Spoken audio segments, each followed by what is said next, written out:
السلام علیکم friends, welcome to کتاب نگری یوٹیوب چینل۔ کتابوں کی خوبصورت نگری میں آپ سب کو ایک مرتبہ پھر خوش آمدید۔ میں ہوں مغیرہ کاشف اور آج آپ کے لیے لے کر آئی ہوں عیشا گل کے قلم سے تحریر کردہ ناول لبوں پہ ٹھہری دعا ہو تم کی ایپیسوڈ 9۔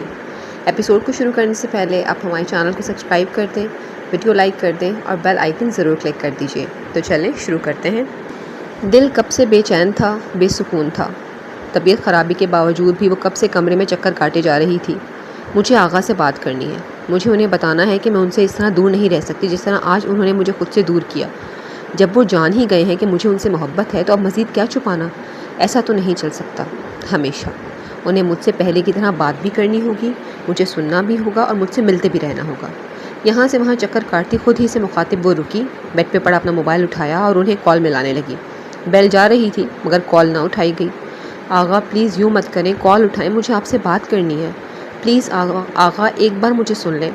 کال اٹھائی نہ گئی تو اس نے منت کرتے ہوئے میسج کر ڈالا کہ اس کی کال اٹھائیں۔ میسج فوراً سین کر لیا گیا تو اس نے دوبارہ سے کال کی اور اب کی بار کال اٹھا لی گئی۔ آغا کال ریسیوڈ ہوتے ہی وہ بے قراری سے انہیں پکارنے لگی۔ کیا بات ہے فارس، آج آفس بھی نہیں گئے، ناشتہ نہیں کیا، لنچ بھی ٹھیک سے نہیں کیا اور اب ڈنر کے لیے بھی نہیں آئے؟ شائستہ کھانے کی ٹرے لیے ان کے کمرے میں آئیں تو وہ بیڈ پہ نیم دراز عمیق سوچوں میں غوطہ زن تھے۔ ان کی آواز پہ چونکے۔ ماما آپ کچھ کہا آپ نے مجھ سے؟ سوچوں میں گھرے ہونے کے سبب وہ نہ ہی ان کا کمرے میں آنا محسوس کر سکے نہ ہی ان کی باتوں پہ دھیان دے پائے، بس ان کی پکار پر چونکے تھے۔ کن خیالوں میں کھوئے ہوئے ہو؟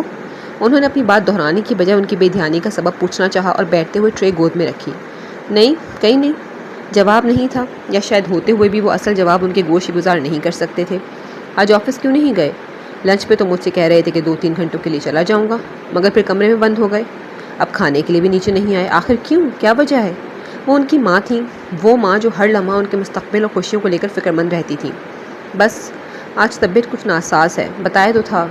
ہاں سوچا تھا 2-3 گھنٹے آفس میں لگا آؤں گا، مگر طبیعت نے اجازت نہ دی۔ طبیعت خرابی کا بہانہ گھڑا گیا۔ انہیں دیکھ کر لگ بھی رہا تھا کہ طبیعت خراب ہے۔ دن رات کام کرو گے تو طبیعت تو خراب ہوگی ہی۔ میں تو کہتی ہوں 2-3 دنوں کا آف کر لو آفس سے اور بس آرام کرو۔ ویسے بھی طبیعت ٹھیک نہیں ہے، ایسے میں کیا خاک کام ہوگا؟ انہوں نے گود میں دھرے ٹرے ان کے سامنے رکھی۔ ٹھیک کہہ رہی ہیں آپ۔ اس وقت وہ انکار کر کے کسی بحث میں نہیں پڑنا چاہتے تھے، تبھی فوراً مان گئے۔ فارس بیٹا، کہیں کوئی پریشانی کی بات تو نہیں؟ کوئی ایسی بات جو تمہیں تنگ کر رہی ہو؟ اگر ایسا کچھ ہے تو اپنی ماں سے شیئر کرو۔ وہ شائستہ کو کافی گمسم سے لگے تھے، تبھی پوچھنے لگیں۔ نہیں ماما، ایسی کوئی بات نہیں ہے، بس بتایا نا کہ طبیعت کچھ سست سی ہے تو موڈ بھی اسی سبب ایسا ہے، اور طبیعت خرابی میں آپ تو جانتی ہی ہیں کہ کچھ کھانے پینے کو دل نہیں کرتا، تبھی ٹھیک سے لنچ نہیں کر سکا، ناشتے کے وقت تو خیر سو رہا تھا۔ انہوں نے ان کی پریشانی ختم کرنا چاہی۔ یہ موڈ صرف اسی سبب ہے ورنہ اور کوئی وجہ نہیں۔ ہاں یہ تو ہے، طبیعت خراب ہو تو کھانے سے جی اتر جاتا ہے، مگر تم اب بنا انکار کے چپ چاپ کھانا کھا لو اور پھر دوائی لے کر سو جانا، جاگتے مت رہنا کہیں طبیعت اور نہ بگڑ جائے۔ کھانے کی ٹرے جب وہ لائیں تھیں تو کھلائے بغیر واپس کیسے لے جاتی؟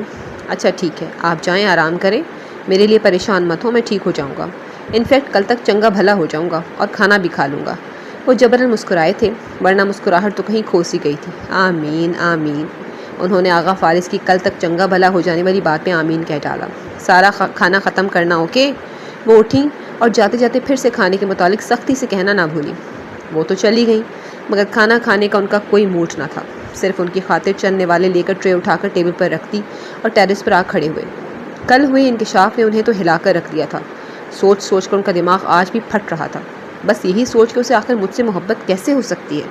پاگل لڑکی، اپنی اور میری عمروں کا فرق کیوں نہیں دیکھتی؟ آخر کس راہ پر چل پڑی ہے وہ، جس راہ پہ ہمارا میل ممکن نہیں؟ آخر ہم کیسے ایک ہو سکتے ہیں؟ بلکہ میں کیسے اس محبت کے سفر میں اس کا ہم قدم بن سکتا ہوں، جبکہ میں تو اسے صرف ایک دوست، ایک کزن سمجھتا ہوں، مگر وہ میرے بارے میں کسی اور حیثیت سے کیسے سوچنے لگ گئی؟ ٹیرس پر کھڑے تھے تو انہیں وہ رات یاد آ گئی جب ایزل چپکے سے رات کے پہر انہیں دیکھنے کی خاطر دیوار پھاند کر یہاں چلی آئی۔ وہ سمجھتے رہے کہ شاید عادت سے مجبور اداسی کے سبب آ گئی ہے، مگر نہیں، وہ تو ان کی محبت میں پاگل انہیں آنکھوں میں بسنے کو دل کے ہاتھوں مجبور ہو کر آئی تھی۔ انہیں اس کا روز روز فون کرنا یاد آ گیا۔ روز رات کو انہیں فون کیوں کرتی تھی؟ کیونکہ وہ اس عشق زادے کی مدہوش کن آواز کا رس اپنے کانوں میں گھولنا چاہتی تھی۔ ابھی وہ اس کے گزشتہ کئی مہینوں سے بدلے انداز پہ یہاں کھڑے غور کر رہے تھے جب اپنے موبائل کی رنگ ٹون سنائی دی۔ وہ چونکے اور کمرے میں واپس آئے۔ سائڈ ٹیبل پر پڑے موبائل کی اسکرین روشن تھی اور اس پہ لکھا مائی ہیپینس جگمگا رہا تھا۔ انہوں نے واقعی اسے اپنی خوشی سمجھا تھا، ہمیشہ اسے اپنی شہزادی سمجھا تھا، مگر مسئلہ یہ تھا کہ خود کو کبھی شہزادہ نہیں سمجھا تھا۔ اگر سمجھا ہوتا تو ضرور اس شہزادی کی تمنا رکھتے، کیونکہ شہزادی تو آخر شہزادے کی ہی ہوتی ہے۔ انہوں نے نام پہ نظر ڈالی اور پھر بنا موبائل کو ہاتھ لگائے وہیں بیڈ پر بیٹھ گئے۔ چاہ کر بھی اس سے بات نہیں کر سکتے تھے، کال مسلسل آ رہی تھی۔ ان کا جی چاہا کہ موبائل ہی آف کر دیں۔ انہوں نے موبائل اٹھایا اور تبھی اس کا میسج موصول ہوا۔ اب کی بار وہ میسج کو اگنور نہ کر سکے۔ انہوں نے میسج فوراً کھولا تو لکھا تھا، آغا پلیز یوں مت کریں، کال اٹھائیں، مجھے آپ سے بات کرنی ہے، پلیز آغا ایک بار مجھے سن لیں۔ وہ منت کر رہی تھی اور آغا فارز اس کی اس گزارش کے آگے ہار گئے۔ انہوں نے بے بسی بھری ایک لمبی سانس خارج کی اور پھر دوبارہ آنے والی اس کی کال کو پک کر لیا۔ آغا! ان کے کال اٹھانے کی دیر تھی کہ اس نے تڑپ کر پکارا۔ اس کی تڑپ بھری پکار پہ انہوں نے سختی سے آنکھیں میچیں اور جواباً خاموش رہے۔ آغا کچھ بولے نا، مگر اس طرف سے ہنوز خاموشی۔ میں جانتی ہوں آپ مجھے سن رہے ہیں اور میں بھی آپ کی ایک ایک سانس کو اپنے کانوں میں اترتا محسوس کر رہی ہوں۔ ہاں آغا، آپ کی سانسوں کی آواز سے ہی میں پہچان لیتی ہوں کہ آپ میرے آس پاس ہیں۔ یہ لڑکی آج پرانی ایزل بن کر بات نہیں کرنے والی تھی۔ یہ لڑکی وہ ایزل تھی جس نے آغا فارس سے پاگلوں کی طرح محبت کی تھی اور کرتی تھی، اور آج سے آغا فارس کو اس کا نیا روپ دیکھنے کو ملنے والا تھا۔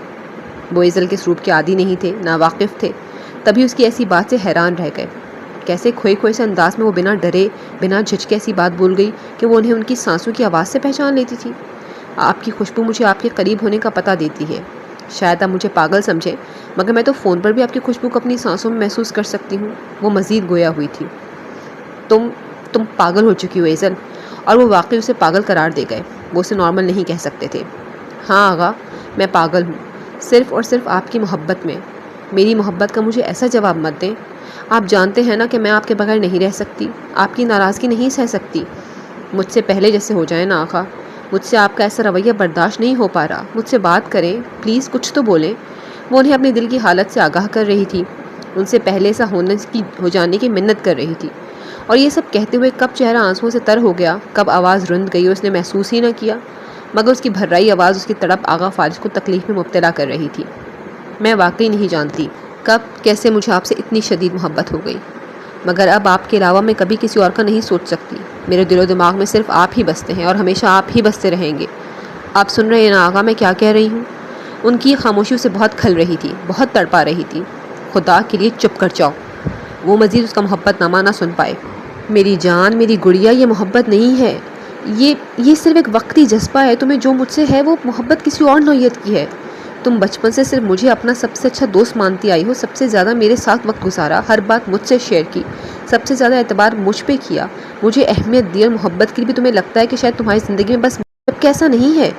ہمیشہ ہر چیز میں نے تمہیں مجھے آگے رکھا، میرا ہی انتخاب کیا، تبھی شاید اپنے جیون ساتھی کے طور پہ بھی تمہاری نظریں مجھے ہی دیکھتی ہیں، ورنہ یہ محبت نہیں ہے، یہ تو بچپن سے لے کر اب تک کا لگاؤ ہے جو تمہیں مجھ سے ہے۔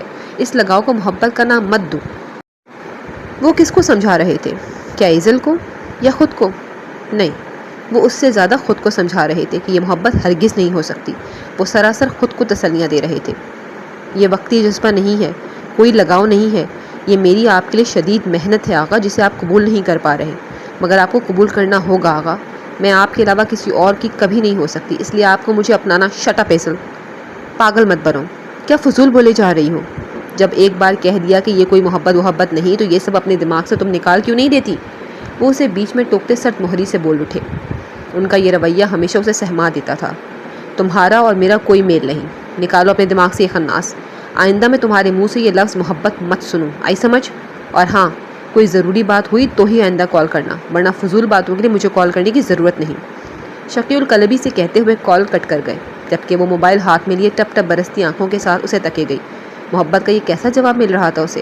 اس کی محبت اسے اتنی تکلیف دے گی، یہ سوچا نہ تھا اس نے۔ یہ آخر کس نہج پہ لا کھڑا کیا ہے تم نے مجھے؟ کیسے سمجھاؤں تمہیں، کیسے نکالوں تمہارے دماغ سے یہ سب؟ وہ موبائل پڑے پٹکتے کشن پکڑے اس میں انگلیاں گاڑ گئے۔ انہیں ایزل کے منہ سے محبت کی اتنی گہری باتیں سن کر تعجب ہو رہا تھا۔ جسے وہ بچی سمجھتے تھے، وہ محبت کی گہرائیوں میں اس قدر غوطہ زن ہو چکی تھی کہ ان کے لیے اسے اس گہرائی سے کھینچ کر لانا بہت مشکل ثابت ہو رہا تھا۔ ہاں آغا، میں پاگل ہوں، صرف اور صرف آپ کی محبت میں۔ ان کے دماغ میں اس کی تازہ کہی باتیں گردش کرنے لگیں۔ نہیں ہونا چاہیے تھا تمہیں محبت میں پاگل، اور اگر ہو بھی گئی تو آخر میری ہی محبت میں کیوں؟ میں بھی آپ کی ایک ایک سانس کو اپنے کانوں میں اترتا محسوس کر رہی ہوں۔ ہاں آغا، آپ کی سانسوں کی آواز سے ہی میں پہچان لیتی ہوں کہ آپ میرے آس پاس ہیں۔ آخر اتنی ہمت تم میں کہاں سے آ گئی کہ تم مجھ سے ایسی باتیں بنا جھجک کرنے لگی؟ حیرت سوا تھی۔ ایزل پاس ہوتی تو جواب دیتی کہ یہ ہمت اس محبت نے دی ہے جو مجھے آپ سے ہے۔ میں واقعی نہیں جانتی کہ کب کیسے مجھے آپ سے اتنی شدید محبت ہو گئی، مگر اب آپ کے علاوہ میں کبھی کسی اور کا نہیں سوچ سکتی۔ میرے دل و دماغ میں صرف آپ ہی بستے ہیں اور ہمیشہ آپ ہی بستے رہیں گے۔ کاش مجھے خبر ہوتی کہ میرے لیے تمہارے دل میں محبت پیدا ہو سکتی ہے تو میں اس محبت کو ہونے سے قبل ہی ختم کر دیتا۔ میں ایسا نہیں ہونے دیتا، کیونکہ میں تمہاری خوشی چاہتا ہوں ایزل۔ ہم دونوں یوں تو ایک ساتھ ہنسی خوشی رہ سکتے ہیں، مگر میاں بیوی کی صورت میں نہیں۔ اپنے اور ایزل کے لفظ میاں اور بیوی استعمال کرتے ہوئے انہیں عجیب سی شرم محسوس ہو رہی تھی۔ اف، کیا کروں، میں تو پاگل ہو جاؤں گا سوچ سوچ کر۔ کل کی طرح آج بھی وہ اپنا سر تھام کے بیٹھ گئے۔ کل انم کی منگنی تھی اور وہ اپنا منگنی کا جوڑا اور دیگر چیزیں نکالنے لگی جو کل اس نے پہننی تھی۔ ایک تو یہ ایزل بھی نا عین وقت پہ بیمار ہو کر بیٹھ گئی ہے۔ کل میری منگنی ہے، کتنا کچھ سوچ رکھا تھا اس نے، اب پتہ نہیں کل ایسے موڈ کے ساتھ کیا کرتی ہے۔ بالکل انجوائے نہیں کر پائے گی وہ تو۔ یا اللہ میری بہن کو ٹھیک کر دے۔ چیزیں نکالتے ہوئے وہ ساتھ ایزل کے بارے میں سوچتے ہوئے دعائیں بھی کر رہی تھی۔ نکالنی ساری چیزیں، چلو اچھا کیا۔ نازیہ بھی چلی آئی تھی۔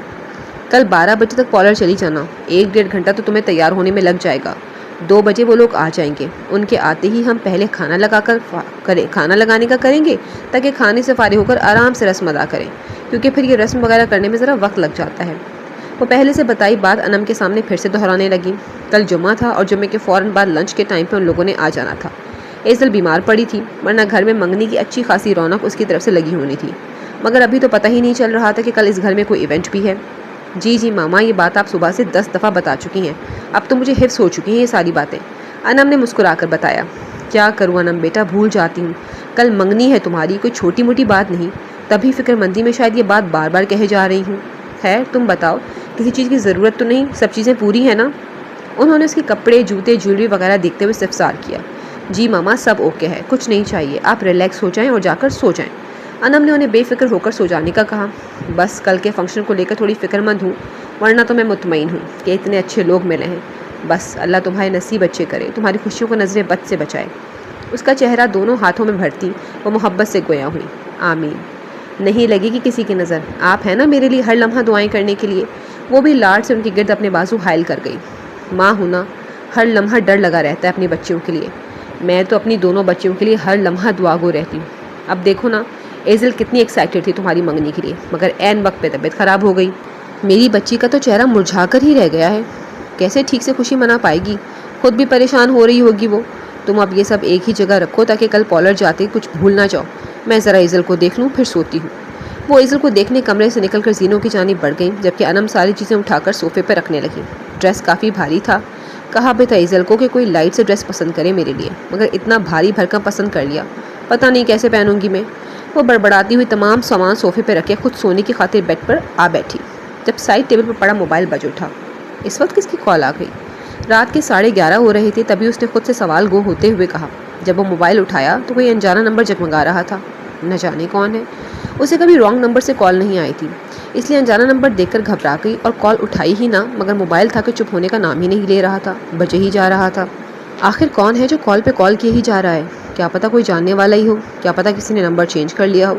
یہی اندازے لگاتے ہوئے اس نے کال پک کر لی، مگر بولی کچھ بھی نہ۔ وہ سننا چاہتی تھی کہ دوسری طرف کون ہے۔ ہیلو۔ دوسری طرف سے کوئی مردانہ آواز سماعتوں سے ٹکرائی تو اس نے جلدی سے فون بند کرنا چاہا، کیونکہ اس نے سوائے چند ایک قریبی رشتہ دار مرد حضرات کو ہی نمبر دے رکھا تھا اور یہ ان میں سے کسی کی آواز نہ تھی۔ مس انم، کیا یہ آپ ہیں؟ وہ کال بند کرنے کے لیے جب یہ سوال سنائی دیا، وہ بند کرتے کرتے رک گئی۔ آپ کون؟ اس نے ہاں نہ میں جواب دینے کی بجائے الٹا اگلے سے سوال کر ڈالا۔ میں فواد ہوں۔ فواد کے نام پر انم کے گالوں پہ لالی امٹ آئی تھی۔ فواد کی بھابھی نے نمبر تو لے گئی تھی، مگر انم کو امید نہیں تھی کہ فواد کی کال آئے گی۔ دراصل میں نے آپ سے ایک ضروری بات کرنے کے لیے کال کی ہے۔ نہ سلام، نہ دعا، نہ حال دریافت کیا، سیدھا ضروری بات پہ چلایا۔ جی کہیے۔ انم کو تو اس سے بات کرتے ہوئے شدید جھجک آڑے آ رہی تھی۔ میں جو کہنے جا رہا ہوں چاہتا ہوں آپ بہت تحمل سے سنیں اور سمجھیں، بہتر ہے اسے آپ میری گزارش سمجھ لیں، مگر جو آپ کو بتانا چاہتا ہوں وہ جاننا آپ کے لیے بہت ضروری ہے۔ ایسا کیا کہنے والا تھا وہ؟ انم کا ماتھا ٹھنکا تھا۔ جی آپ کہیے، میں سن رہی ہوں۔ دراصل بات یہ ہے کہ انم، میں آپ سے منگنی نہیں کر سکتا، شادی ہی نہیں کر سکتا۔ وہ بھی بتاتے ہوئے کچھ جھجکا، مگر پھر جب بتانا ہی تھا تو جلدی سے بول گیا۔ کیا؟ وہ جو بیٹھی تھی بے اختیار اٹھ کھڑی ہوئی۔ یہ وہ کیا کہہ رہا تھا؟ کیا اس کی سماعتوں نے کچھ غلط سن لیا؟ یقیناً غلط ہی سن لیا ہے۔ میں آپ سے شادی نہیں کر سکتا، کیونکہ میں پہلے سے ہی شادی شدہ ہوں۔ In fact I have one baby girl. If خدایا، اتنا بڑا جھوٹ، اتنا بڑا دھوکہ دیا گیا انہیں، یہ آپ کیا کہہ رہے ہیں؟ وہ رو دینے کو ہوئی، ایک بار پھر سے اپنی ایسی قسمت پر جس سے اس کی منگنی ہونے والی تھی۔ وہ نہ صرف شادی شدہ تھا بلکہ ایک بیٹی کا باپ بھی تھا۔ میں سچ کہہ رہا ہوں، جب آپ پہلے سے ہی شادی شدہ ہیں تو پھر ہمارے ساتھ فریب رچانے کی کیا ضرورت تھی؟ جب شادی ہی نہیں کرنی تھی تو کیوں جوڑا یہ رشتہ؟ یہ ایک بہت اہم سوال تھا جس کا جواب جاننے کا اس کا پورا حق تھا۔ دراصل اس میں میرے والدین کا قصور ہے، اور ہے بھی اور نہیں بھی۔ اصل میں نے لو میرج کی تھی جو اپنے والدین سے چھپا رکھی تھی، کیونکہ وہ اس لڑکی سے میری شادی کے خلاف تھے۔ میری ہمت نہیں ہو پا رہی تھی کہ میں انہیں سب بتاؤں، مگر میں نے اس رشتے سے ناپسندیدگی کا صاف اور کھلا اظہار کیا تھا۔ مگر میری ناپسندیدگی کو اس لیے اہمیت نہ دی گئی کہ تم بہت اچھی ہو، جلد میرے دل میں جگہ بنا لو گی اور میں تمہیں پسند کرنے لگوں گا۔ مگر یہ تو اس صورت ہوتا جب میں پہلے سے ہی کسی اور سے محبت نہ کرتا۔ محبت؟ اس نے یہ لفظ دہراتے ہوئے سختی سے آنکھیں مچھی۔ انم کی آنکھوں میں گویا مرچیں چبھی تھیں، ایک موتی ٹوٹ کر آنکھ سے بہا تھا۔ میں نے سب کو بتا دیا اپنی شادی کا، اور یہ بھی کہا کہ رشتہ ختم کر دیں، مگر وہ ایسا نہیں چاہتے۔ وہ چاہتے ہیں کہ میں یہ شادی ختم کر دوں، مگر میں نہ اپنی بیوی کو چھوڑ سکتا ہوں نہ اپنی بیٹی کو۔ آخری جملہ اس نے دو ٹوک لہجے میں کہا۔ مجھ سے کیا چاہتے ہیں آپ؟ بھررائی آواز میں بمشکل انم نے پوچھا۔ میں چاہتا ہوں آپ لوگ خود یہ رشتہ ختم کر دیں۔ ظاہر ہے آپ بھی اس انسان کے ساتھ نہیں رہنا چاہیں گے جس کی زندگی میں پہلے سے ہی ایک لڑکی ہو، جس کی زندگی میں آپ کی کوئی اہمیت نہ ہو۔ لیکن اگر آپ انکار نہیں کرتی تو آئی ایم سوری کہ آپ میری بیوی تو بن کر آ جائیں گی، مگر آپ کو بیوی کا درجہ میں کبھی نہیں دے پاؤں گا۔ میں اگر یہ شادی کروں گا تو صرف اپنے باپ کے دباؤ کے سبب، مگر اس شادی کو نبھانا میرے بس میں نہیں ہوگا۔ آپ سن رہی ہیں نا میں کیا کہہ رہا ہوں؟ کتنی آسانی سے اس نے یہ سب کہہ دیا، جبکہ انم کے لیے سننا محال ہوا تھا۔ آپ فکر نہ کریں، کیونکہ آپ بھلے ہی مجبور ہوں مگر ہم نہیں۔ اتنا کہہ کر اس نے کال کٹ کی اور موبائل پرے دے مارا، اور گرنے کے سے انداز میں بیڈ پر بیٹھتی پھوٹ پھوٹ کر رو دی۔ کیوں؟ آخر کیوں میرے ساتھ ہی ایسا ہوتا ہے؟ کیوں ہر بار یہ انکار بھیانک چہرہ لیے میرے سامنے چلا آتا ہے؟ آخر کیوں؟ روتے ہوئے آج شاید پہلی بار وہ رب سے شکوہ کر رہی تھی۔ میں آپ سے شادی نہیں کر سکتا کیونکہ میں پہلے سے ہی شادی شدہ، in fact I have one baby girl. اس کے الفاظ پھر سے انم کی سماعتوں میں گونجنے لگے، دل کے پھپولے پھٹ پڑے تھے۔ میں نہ اپنی بیوی کو چھوڑ سکتا ہوں نہ اپنی بیٹی کو۔ وہ شادی شدہ ہے، اس کی ایک بیٹی بھی ہے۔ یہ سب جان کر بھی وہ لوگ آخر کیسے ہمیں دھوکے میں رکھ سکتے ہیں؟ اتنا برا کیسے کر سکتے ہیں وہ میرے ساتھ؟ اگر آپ انکار نہیں کرتی تو آئی ایم سوری کہ آپ میری بیوی تو بن کر آ جائیں گی، مگر آپ کو بیوی کا درجہ میں کبھی نہیں دے پاؤں گا۔ میں بھی آخر کیسے ایسے شخص کے ساتھ رہ پاؤں گی جو کبھی مجھے اپنی بیوی تسلیم ہی نہ کرے، جو حق جو محبت میں چاہوں وہ پہلی بیوی کو دیتا رہے، کیونکہ وہ اس کی من پسند محبوب بیوی ہے جو ٹھہری۔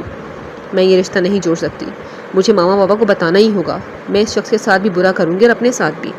انم کو اس شخص کا بھی خیال تھا جس کا یہ قصور تھا کہ اس نے محبت کی اور اس لڑکی سے شادی بھی کر لی اور اس شادی کو نبھانا بھی چاہتا ہے، اس کے علاوہ کسی کو زندگی میں شامل نہیں کرنا چاہتا۔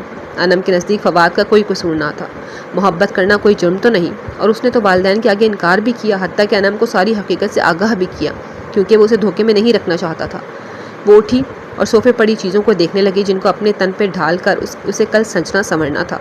وہ جو کچھ وقت قبل سوچ رہی تھی، اتنا بھاری ڈریس کیسے پہنے گی، اب پہنے کی نوبت ہی نہیں آنے والی تھی۔ وہ جو سوچ رہی تھی کہ ایزل کل کس موڈ سے ایونٹ اٹینڈ کرے گی، اب اٹینڈ کرنے کی نوبت ہی نہیں آنی تھی۔ کل کی تیاری کی فکریں، سارے انتظامات، ساری بکنگ، سب دھرے کا دھرا ہی رہ گیا۔ نمکین قطرے مزید ٹوٹ کر بے مول ہوئے۔ وہ اٹھی، ایک حسرت بھری نگاہ ان چمک دھمک سے بھری چیزوں پہ ڈالی اور نادیہ اور اعجاز کے کمرے کی طرف بڑھ گئی۔ جانتی ہوں آپ دونوں کو بہت تکلیف ہوگی، مگر یہ سب چھپا بھی تو نہیں سکتی۔ ارے انم، تم آؤ بیٹا۔ کمرے کی لائٹ بند کر کے نادیہ اور اعجاز سونے کو تھے جب دروازے پہ دستک ہوئی تو نادیہ نے واپس لائٹ جلا دی۔ دستک دینے کے بعد انم دروازہ کھولے اندر چلی آئی تو اعجاز نے اسے اپنے پاس بلایا۔ وہ خاموشی سے ان کے پاس آ بیٹھی۔ کیا بات ہے انم، کچھ پریشان سی لگ رہی ہو؟ وہ بیٹھی تو نادیہ نے پوچھا۔ ماما بابا، اس نے تمہید باندھی۔ بولو بھی انم، کیا بات ہے؟ ابھی کچھ دیر پہلے تو تم چنگی بھلی تھی، اب اچانک سے چہرہ کیوں مرجھا گیا؟ نادیہ کا یہ سوال اسے بہت سخت لگا کیونکہ اس کا جواب بہت سخت تھا، اس لیے۔ ماما، دراصل فواد کی کال آئی تھی۔ وہ ڈائریکٹ بتا نہ سکی، ان کے سامنے فواد کا نام لیتے ہوئے بے حد جھجک پیدا ہوئی تھی۔ اوہ اچھا، دراصل فواد کی بھابھی اس کا نمبر لے گئی تھی تو اس لیے۔ نادیہ یہ جان کر جلدی سے اعجاز کو وضاحت پیش کرنے لگی کہ کہیں انہیں منگنی سے پہلے لڑکے کا ان کی بیٹی کو فون کرنا برا تو نہیں لگ گیا۔ اچھا ہے، بہتر ہے دونوں ایک دوسرے کو تھوڑا بہت جان لیں تاکہ بعد میں کوئی مسئلہ نہ ہو۔ اعجاز کوئی تنگ نظر باپ نہ تھے، ہاں انہیں یہ سب پسند بھی نہیں تھا، مگر انم کا جس طرح پہلا رشتہ ٹوٹا، پھر کئی جگہ سے انکار ہوئے، اس کے بعد جب قسمت سے یہ رشتہ طے ہو ہی گیا تھا تو اعجاز نے بھی یہی صحیح جانا کہ بچے ایک دوسرے کے ساتھ انڈرسٹینڈنگ پیدا کر لیں تاکہ بعد میں پریشانی نہ ہو۔ انم یہاں انہیں کیا بتانے آئی تھی اور اعجاز اور نادیہ کچھ اور ہی سوچ سمجھ رہے تھے۔ وہ ان سے رشتہ ختم ہونے کی بات کرنے آئی تھی اور وہ آگے کی باتیں کر رہے تھے۔ اچھا بیٹا کال آئی تھی تو بات کرنی تھی، ہمیں بھلا بتانے کی کیا ضرورت؟ نادیہ کچھ ہنستے ہوئے بولی۔ جانتی تھی کہ انم بہت فرما بردار بچی ہے، شاید یہ بات انہیں اس لیے بتانے آئی ہے کہ وہ انجان نہ رہیں کہ فواد اسے کالز کرتا ہے۔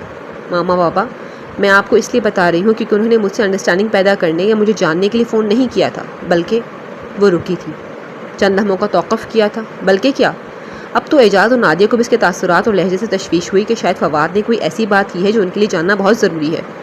وہ مجھ سے شادی نہیں کرنا چاہتے۔ بنا رکے اب وہ صاف صاف بتا گئی۔ بتانا مشکل تھا مگر بتانا تو تھا ہی۔ کیا؟ یہ کہا اس نے؟ اعجاز پریشانی سے گویا ہوئے۔ جی بابا، دراصل وہ پہلے سے ہی شادی شدہ ہیں، ایک بیٹی بھی ہے ان کی۔ یا خدایا! نادیہ تو اپنا سر تھام گئی۔ ان کا بیٹا پہلے سے شادی شدہ ہے اور پھر بھی وہ ہمارے گھر رشتہ لیے چلے آئے؟ رشتہ طے بھی کر دیا، کچھ بتایا بھی نہیں؟ یہ سب کیا ہے؟ یہ بیٹھے بٹھائے کس پریشانی میں مبتلا کر دیا انہوں نے ہمیں؟ اعجاز شدید استجاب میں تھے۔ ہم یہاں کل منگنی کی تیاریاں کیے بیٹھے ہیں اور بیٹا صاحب آج فون کر کے اتنی بڑی حقیقت سے پردہ اٹھا رہا ہے؟ کیا بکواس ہے یہ؟ وہ بھڑک ہی تو اٹھے تھے۔ اعجاز اتنا بڑا جھوٹ بولا ان لوگوں نے ہم سے؟ کیسے دھوکے باز لوگ ہیں وہ! شرم تو نہ آئی انہیں شادی شدہ اور ایک بیٹی کے باپ کا رشتہ میری معصوم بچی کے لیے لاتے ہوئے؟ اوپر سے ہم سے اتنا بڑا سچ چھپایا بھی! نادیہ کا تو پارا ہائی ہو چکا تھا، پارا تو بلکہ دونوں کا ہی ہائی ہو چکا تھا۔ حیرت تو مجھے بھی ہو رہی ہے، دیکھنے میں تو اتنے سیدھے سادے اور سلجھے ہوئے لوگ لگ رہے تھے مگر حقیقت اتنی گھٹیا۔ اللہ سمجھے ایسے لوگوں کو۔ دونوں میاں بیوی دکھی ہونے کے ساتھ ساتھ ان لوگوں کو لعنت و ملامت کرنے لگے۔ ماما ان لوگوں کا کوئی قصور نہیں ہے، بلکہ شاید ہے بھی۔ یہ رشتہ طے ہونے سے قبل وہ خود بھی اس حقیقت سے ناآشنا تھے، مگر جب حقیقت پتہ چلی تب رشتہ طے ہو چکا تھا اور وہ رشتہ ختم ہونے کے ڈر سے چپ بیٹھے ہیں۔ انم نے مزید بتایا تو نادیہ نے اب کے کچھ بھی کہنے کے بجائے اس کے چہرے کی طرف بغور دیکھا۔ وہ روئی روئی سی لگ رہی تھی، دکھ تکلیف اس کی آنکھوں سے عیاں تھے۔ نادیہ نے اعجاز اور اعجاز نے نادیہ کی طرف دیکھا اور پھر دونوں ہی شرمندہ سی نظریں جھکا گئے۔ ماما بابا آپ لوگ کیوں شرمندہ ہو رہے ہیں؟ اس میں آپ کا تو کوئی قصور نہیں، بس میری قسمت میں ہی نہیں تھا یہ ساتھ۔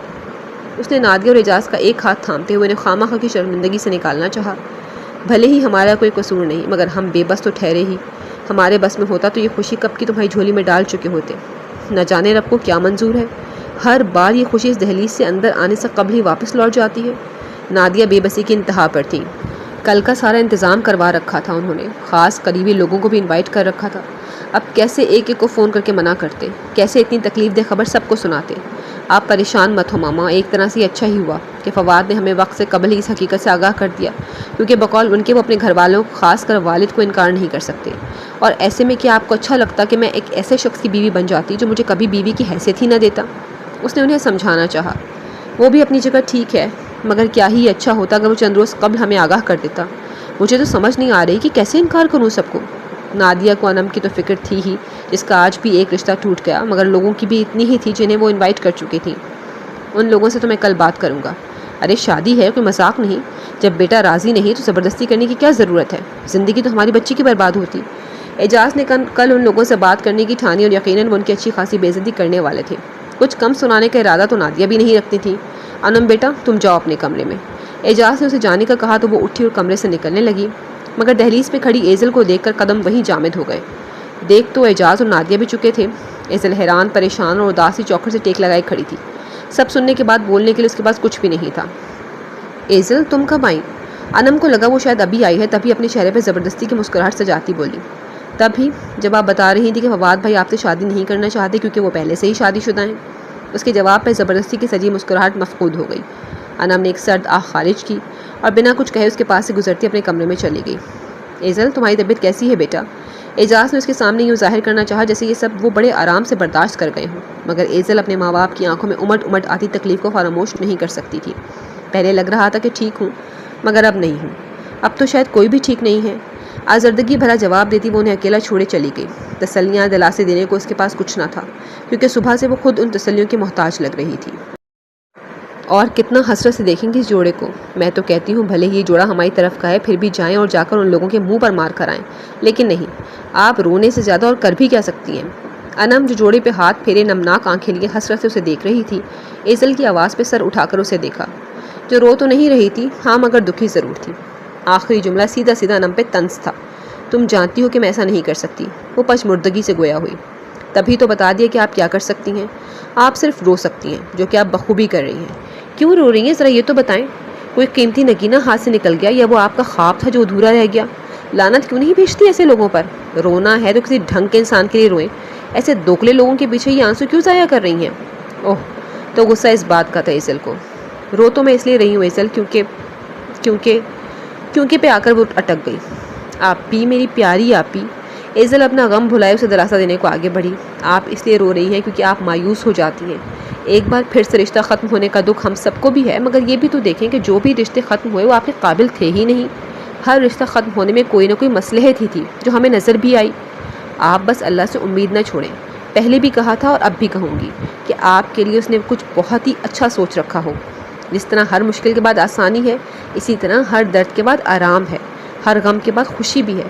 ہمیشہ وقت ایک سا نہیں رہتا، اور دیکھنا آپ کو بھی بہت سی خوشیاں نصیب ہوں گی۔ اس کے کندھوں پہ ہاتھ رکھے وہ اس کا غم امید دلاتے ہوئے بانٹ رہی تھی۔ مگر اب میں تھکنے لگی ہوں ایزل، جی چاہتا ہے کہہ دوں ماما بابا سے کہ نہیں کرنی مجھے کوئی شادی وارتی، نکال دے اپنے دل سے یہ خیال، مگر ان کی تکلیف کا سوچ کر چپ رہ جاتی ہوں۔ وہ تھکن سے چور لہجے میں بولی، جب ہم سب ہیں آپ کے ساتھ تو تھکنے کی کیا ضرورت ہے؟ آپ اکیلی تھوڑی نہ ہیں، ہر درد ہر غم میں آپ کے شانہ بشانہ ہم کھڑے ہیں۔ آج آنسو ہے تو کیا ہوا، کل انہی آنکھوں میں خوشیوں کی چمک نظر آئے گی انشاءاللہ۔ کتنی پازیٹیو تھی وہ، شاید اس لیے کہ جو دکھ بار بار انم کو سہنا پڑتا تھا وہ اسے نہیں سہنا پڑتا تھا، اور انم پہ گزرتی رہی اور گزر رہی تھی، تبھی اس کی برداشت میں اب کمی واقع ہونے لگی تھی۔ تھکنے لگی تھی وہ ایسے دکھوں سے۔ تم سب بس ہمیشہ میرے ساتھ رہو، اس ساتھ سے بڑھ کر اور کچھ بھی نہیں میرے لیے۔ اپنے کندھوں پہ ٹھہرے ایزل کے ہاتھوں کو اپنے ہاتھوں میں بھرتی وہ محبت سے گویا ہوئی، ہم آپ کو کبھی بھی کسی بھی دکھ میں اکیلا نہیں چھوڑیں گے، بلکہ میری تو دعا ہے آپ کو کبھی بھی کوئی دکھ نہ ملے۔ روتی ہوئی بہن کے آنسو صاف کرتے ہوئے اسے صدقے دل سے دعا کر ڈالی۔ انم کو تو تسلیاں، دلاسے اور امید دے آئی تھی، مگر اب خود کو کیسے دیتی؟ اس کا درد تو بانٹ آئی تھی، اپنا کس سے بانٹتی؟ اس نے بیڈ پہ پڑے اپنے موبائل کو دیکھا، جسے آغا فارس نے بے دردی سے کال کٹ کرنے کے بعد وہ بے بسی سے دیکھتی ہی رہی تھی۔ کیوں ہمیشہ اپنی پسند کا انسان ملنا اتنا مشکل رہتا ہے؟ کیوں جسے چاہتے ہیں اسے پانے کے لیے جدوجہد کرنے کے باوجود بھی وہ اکثر مل نہیں پاتے؟ من پسند شخص کو حاصل کرنا شاید دنیا کا سب سے مشکل ترین کام رہا ہے۔ محبت اتنی تکلیف دیتی ہے میں نے سوچا نہ تھا۔ میں تو سمجھتی رہی تھی کہ محبت بہت خوبصورت ہوتی ہے، مگر محبت کا اتنا بھیانک روپ بھی ہوتا ہے، اس سے تو میں یکسر لا علم تھی۔ بیڈ پہ بیٹھی ایک ٹانگ نیچے لٹکائے نیم دراز سے وہ چھت کو گھورتی خود ہی سے محو گفتگو تھی۔ کیا مجھے اس دنیا میں کسی اور سے محبت نہیں ہو سکتی تھی؟ مجھے آغا سے ہی محبت کیوں ہوئی اس شخص سے محبت جو کہ مجھ سے محبت نہیں کرتا؟ شاید اس لیے کہ انہیں بھی مجھ سے محبت ہوتی تو انہیں پانا بہت آسان ہوتا۔ یعنی صحیح کہا میں نے کہ محبت کو پانا کبھی آسان رہا ہی نہیں۔ محبت میں لا حاصل قرار پانا شاید دنیا کا دستور ہے۔ انسان کو اس سے محبت ہو جانا جو اسے نہیں چاہتا، یا دو انسانوں کو وہاں محبت ہو جانا جہاں ملنے کا سوال ہی پیدا نہیں ہوتا۔ ہمیشہ ایسا ہی کیوں ہوتا ہے؟ کتنے خوش قسمت لوگ ہوتے ہیں نا، جو جسے چاہتے ہیں اسے پا لیتے ہیں بنا کسی رکاوٹ کے۔ ہمارے بیچ بھی تو کوئی رکاوٹ نہیں، میں بھی تو آپ کو آرام سے پا سکتی ہوں، مگر نہیں، رکاوٹ ہے نا، رکاوٹ ہے آپ کا مجھ سے محبت سے انکار۔ جس دن آپ کو مجھ سے محبت ہو گئی، آپ نے مجھے حامی بھرتی، تو میں قسم کھاتی ہوں آغا ساری دنیا سے لڑ جاؤں گی، مگر آپ کو اپنا بنا کر رہوں گی۔ ابھی تو مجھے صرف آپ سے لڑنا ہے، آپ کو خود کے لیے منانا ہے، آپ کو یہ سوچنے پہ مجبور کرنا ہے کہ واقعی آپ کی ایزل آپ کے بنا نہیں رہ سکتی، اور مجھے یقین ہے آپ ایک روز خود میرا ہاتھ تھامے، اور یہ دن بہت جلد آئے گا انشاءاللہ۔ وہ مایوس نہیں تھی، یا مایوس ہونا نہیں چاہتی تھی، وہ اپنی محبت پانے کے لیے اپنی ہی محبت سے لڑنے کو تیار تھی۔ اس نے ٹھان لی تھی کہ انہیں اپنا بنانے کے لیے راضی کر کے ہی رہے گی۔ رات بھر وہ جاگتی رہی، کچھ انم کی ٹینشن تھی اور کچھ آغا فارس کی بے رخی کا غم جو سونے نہیں دے رہا تھا۔ صبح 6 بجے کے قریب اس کی آنکھ لگی اور 11 بجے کے قریب دروازے پہ ہونے والی دستک نے اسے جگا دیا۔ مندی آنکھیں لیے وہ اٹھی اور سوجے سرخ پپوٹے مسلتی دروازے کی طرف بڑھی۔ اسے لگا کہ انم ہوگی، کیونکہ اعجاز اور نادیہ تو اسے آواز ہی دے لیا کرتے تھے، زینے چڑھنے کی زحمت نہیں کرتے تھے۔ مگر جب دروازہ کھولا تو سامنے شائستہ، نادیہ اور اعجاز کھڑے تھے جو بہت خوش دکھائی دے رہے تھے۔ اس نے انہیں اندر آنے کا راستہ دیا تو وہ تینوں اندر چلے آئے۔ اب کیسی طبیعت ہے میری بیٹی کی؟ اعجاز نے اس کے سر پہ پیار دیتے ہوئے پوچھا۔ طبیعت تو اب بہتر تھی، تبھی وہ بولی بہتر ہے، لگ نہیں رہا، دیکھو کیا حال ہو گیا ہے تمہارا، ایک ہی دن میں اتنا سا منہ نکل آیا میری بچی کا۔ نادیہ فکر مندی سے گویا ہوئی۔ میں ٹھیک ہوں ماما، کیوں پریشان ہوتی ہیں؟ ایزل ان کی فکر پہ مسکرا کر رہ گئی۔ اچھا ایزل تم بیٹھو تو صحیح۔ شائستہ بیڈ پہ بیٹھی اور اسے بھی اپنے برابر بٹھایا۔ ہم تمہارے انتظار میں کب کے نیچے بیٹھے تھے کہ کب تم نیچے آؤ اور کب ہم تمہیں خوشخبری سنائیں۔ مجھے تو پتہ ہی نہیں کہ تم اوپر طبیعت خراب کیے بیٹھی ہو۔ کیسی خوشخبری؟ وہ منہ سے تو نہ بولی، مگر آنکھوں میں سوالیہ نشان ابھرا تھا جسے شائستہ پڑ چکی تھی، تبھی بولی، ارے بھائی مبارک ہو ایزل، ہم نے انم کا رشتہ فارس سے طے کر دیا ہے۔ کیا تم نے محسوس کیا کبھی آسمان کا ایک دم سے سر پر آ گرنا؟ کیا کبھی دیکھا اس مچھلی کو جسے بلا قصور ہی پانی سے نکال کر خشکی پر چھوڑ دیا جائے، تڑپ تڑپ کر مرنے کے لیے؟ اس مشکل وقت میں بھلا میں اپنے بھائی اور بھتیجی کو کیسے تنہا چھوڑ سکتی تھی؟ فارس کے لیے انم کو بیاہ کر لانے کی تو میری ہمیشہ سے خواہش رہی، بس فارس ہی نہیں مانتا تھا، مگر اب مان گیا ہے تو چٹ منگنی اور پٹ بیاہ کر دیں گے۔ وہ مزید گویا ہوئی، جبکہ ایزل تو یوں تھی جسے کاٹو تو بدن میں لہو نہیں، بالکل مجسم، بالکل جامد، بالکل ساکت، ہکا بکا حق تک۔ ہاں وہ سانس لے رہی تھی، زندہ تھی، مگر اس وقت اس کا شمار ایک زندہ لاش میں ہو رہا تھا۔ اس کی سماعتیں کیا سن رہی تھی کیا نہیں، سب گڈمٹ سا ہو رہا تھا۔ کیا تم نے جانا کبھی کہ سب اپنوں کے ہوتے ہوئے بھی کسی ایک انسان کے چھن جانے سے خالی ہاتھ رہ جانے کی اذیت کیا ہوتی ہے؟ آنسوؤں کی بجائے آنکھوں میں کانٹوں کا چبھنا کہ پل بھر میں ہی آنکھیں لہو لہان ہو جائیں۔ بولو، کبھی دیکھا ہے، کبھی جانا ہے، کبھی محسوس کیا ہے؟ نہیں نا، مگر ایزل نے کیا، کیونکہ اس کے ساتھ یہ سب ہوا تھا، بالکل ابھی اسی وقت۔ اسے محسوس ہوا جیسے کوئی یک ٹک اسے دیکھ رہا ہے، اور یہی محسوس کرتے ہوئے پانیوں سے بھری آنکھیں دروازے کے پار کھڑے وجود پر جا ٹھہری، جو اس کے دیکھنے پر فوراً نظریں پھیر گیا، بلکہ پلٹ گیا، چلا گیا، کھو گیا۔ ہاں، اس کا من پسند شخص اس سے آج کھو گیا تھا۔ ایزل کو لگا اس کی سانسیں رک رہی ہیں، اس کی دھڑکن تھم رہی ہے۔ یہ نہیں ہو سکتا، آغا کسی اور کے نہیں ہو سکتے۔ اس کا تنفس بڑھنے لگا، دماغ پھٹنے لگا۔ شاید تو اور بھی کچھ کہہ رہی تھی، مگر اس کی سماعتوں پہ تو ان کے رشتے والی بات سے ہی کھولتا سیسا بہنے لگا تھا۔ وہ اپنا سر تھامتی وحشیانہ پن سے چلائی، چپ کر جائیں آپ لوگ۔ سب ایک دم چپ ہوئے جیسے سانپ سونگھ گیا ہو۔ کیا ہوا ایزل بیٹا؟ اسے اپنا سر تھامے دیکھ سبھی فکر مند ہو گئے۔ میری طبیعت ٹھیک نہیں ہے، مجھے کسی سے بات نہیں کرنی، چلے جائیں یہاں سے، اکیلا چھوڑ دیں مجھے، وہ شدید کرب سے چلائی تھی۔ سب حیران ہوئے، مگر پھر اسے طبیعت خرابی کا